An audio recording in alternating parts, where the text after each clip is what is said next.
Kerajaan Sriwijaya berasal dari Pulau Sumatera. Kerajaan Sriwijaya adalah kerajaan bercorak Buddha.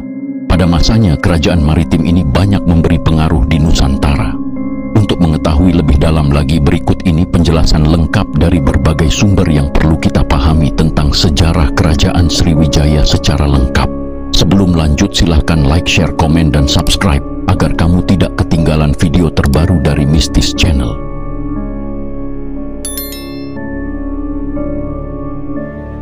Nama Sriwijaya diambil dari bahasa Sansekerta, yaitu dari kata Sri yang berarti cahaya dan Wijaya yang artinya kemenangan. Jadi, arti namanya adalah kemenangan yang gemilang. Sebagai negara maritim, berdirinya kerajaan Sriwijaya kemudian memberikan pengaruh besar di Nusantara. Kerajaan Sriwijaya diketahui berdiri pada abad ke-7 dan pendirinya disebut Dapunta Hyang Sri Jayanasa. Pada masa kejayaannya, Sriwijaya mengontrol perdagangan jalur utama. Selat Malaka dan daerah kekuasaannya meliputi Kamboja, Thailand Selatan, Semenanjung Malaya, Sumatera, dan sebagian Jawa.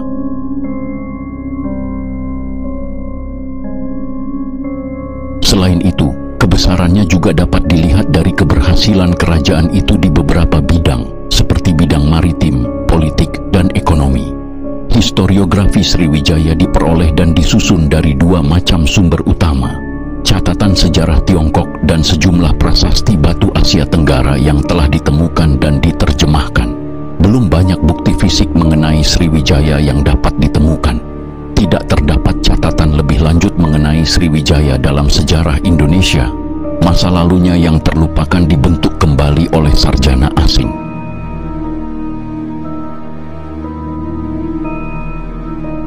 Raja Balaputradewa dianggap sebagai raja yang membawa Sriwijaya ke puncak kegemilangannya pada abad ke-8 dan ke-9.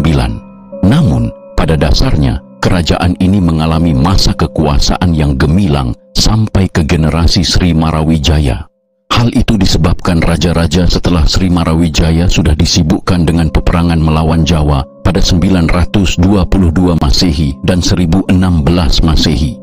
Dilanjutkan dengan melawan kerajaan Chola India pada 1017 hingga 1025, Raja Sri Sangramawijaya berhasil ditawan.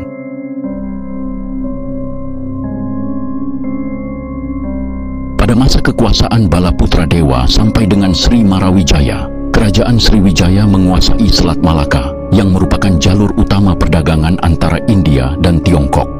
Selain itu, mereka berhasil memperluas kekuasaan hingga Jawa Barat, Kalimantan Barat, Bangka, Belitung, Malaysia, Singapura, dan Thailand Selatan. Untuk menjaga keamanan itu, Sriwijaya membangun armada laut yang kuat, sehingga kapal-kapal asing yang ingin berdagang di Sriwijaya merasa aman dari gangguan perompak. Hingga lambat laun, Sriwijaya berkembang menjadi negara maritim yang kuat.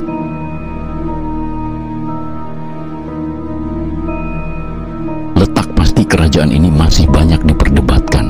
Namun, pendapat yang cukup populer menyebutkan bahwa pusat Sriwijaya ada di Palembang.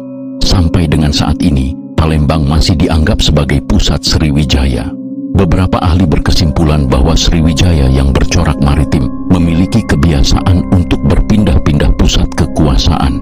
Sebab para ahli ada yang menyimpulkan bahwa Sriwijaya berpusat di Kedah, kemudian Muara Takus, hingga menyebut kota Jambi.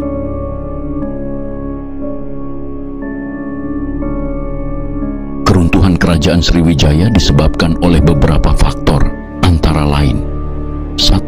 Raja yang tidak dapat memimpin dengan baik.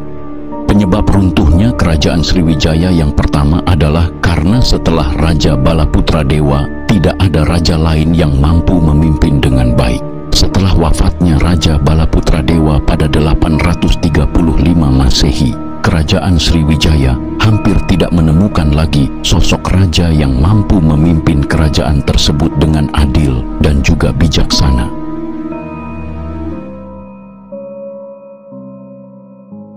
Penyebab ini secara perlahan-lahan menyebabkan turunnya kepercayaan masyarakat terhadap suatu kepemimpinan raja yang saat itu berkuasa.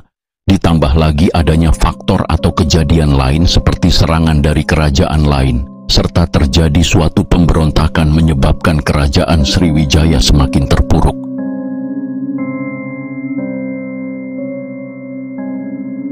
Dua, jauhnya letak kota Palembang dari lautan. Selain karena faktor internal kerajaan, faktor letak kota Palembang yang semakin menjauh dari laut juga menjadi penyebab berikutnya. Adanya proses pengendapan lumpur yang terjadi di muara Sungai Musi menyebabkan proses pendangkalan dasar sungai pada Sungai Musi semakin cepat.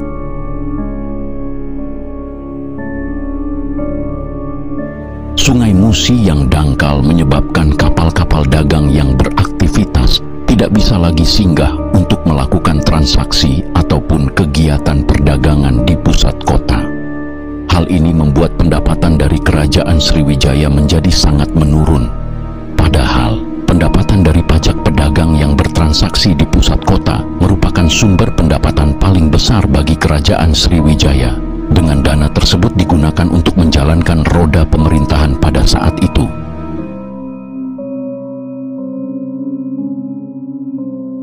Tiga, kurangnya aktivitas perdagangan. Penyebab runtuhnya kerajaan Sriwijaya selanjutnya adalah karena kurangnya aktivitas kapal dagang yang singgah, sehingga membuat perekonomian kerajaan kian menurun dan membuat kesejahteraan masyarakat juga kian terpuruk yang mempengaruhi hampir semua sektor kerajaan. Hal ini disebabkan oleh semakin jauhnya kota Palembang dari posisi laut yang menyebabkan daerah tersebut menjadi tidak strategis lagi. Hal tersebut membuat kapal-kapal dagang lebih tertarik untuk singgah di tempat yang lain. Hal ini sangat berdampak bagi runtuhnya kerajaan Sriwijaya, di mana karena adanya faktor ini kegiatan perdagangan berkurang serta pendapatan kerajaan dari hasil pajak menjadi turun ataupun berkurang.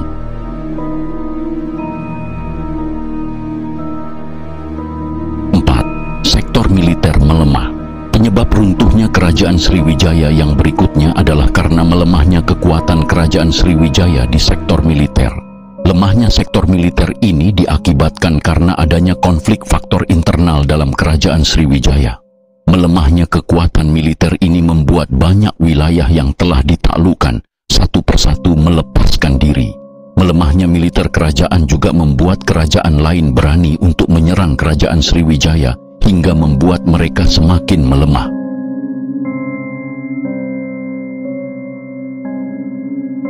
5. Banyak wilayah kekuasaan melepaskan diri. Banyaknya wilayah kekuasaan yang melepaskan diri menjadi penyebab runtuhnya kerajaan Sriwijaya yang selanjutnya.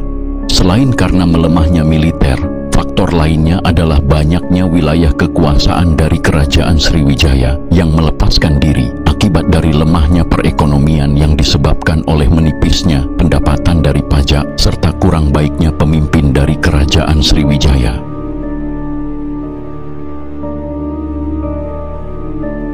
Selain itu, kekuatan militer serta kontrol dari kerajaan sangatlah lemah, sehingga wilayah-wilayah yang pada asalnya merupakan taklukan kerajaan Sriwijaya bergerak dan menjadi kerajaan sendiri.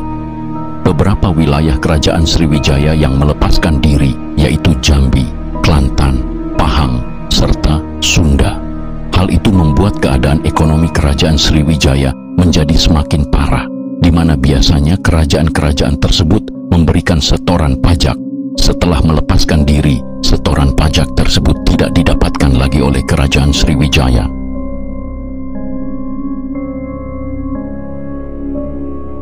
6. Pesatnya perkembangan agama Islam. Penyebab runtuhnya kerajaan Sriwijaya yang selanjutnya adalah karena pesatnya perkembangan agama Islam. Pesatnya perkembangan agama Islam terjadi di abad 12 Masehi. Saat itu pengaruh Islam semakin lama semakin berkembang di Nusantara. Pada abad 12 Masehi tersebut juga terdapat kerajaan bercorak Islam seperti kerajaan Aceh, Samudra Pasai, dan Malaka. Kerajaan-kerajaan tersebut sudah mulai menguasai sebagian wilayah dari kerajaan Sriwijaya. Hal inilah yang semakin membuat kerajaan Sriwijaya semakin tak berdaya hingga akhirnya runtuh.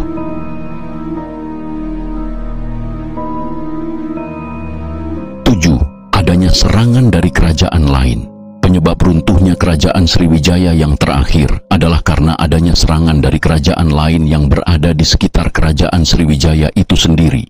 Salah satu kerajaan yang menyerang kerajaan Sriwijaya terjadi pada tahun 900 92 Masehi, yaitu dari Kerajaan Medang, dan banyak lagi serangan lainnya. Puncaknya adalah pada 1377 Masehi, yaitu saat adanya serangan dan pendudukan yang dilakukan oleh Kerajaan Majapahit atas seluruh wilayah Kerajaan Sriwijaya, di mana serangan yang saat itu dipimpin oleh Aditya Warman dilakukan atas perintah dari Gajah Mada dalam upaya untuk mewujudkan kesatuan dari Nusantara.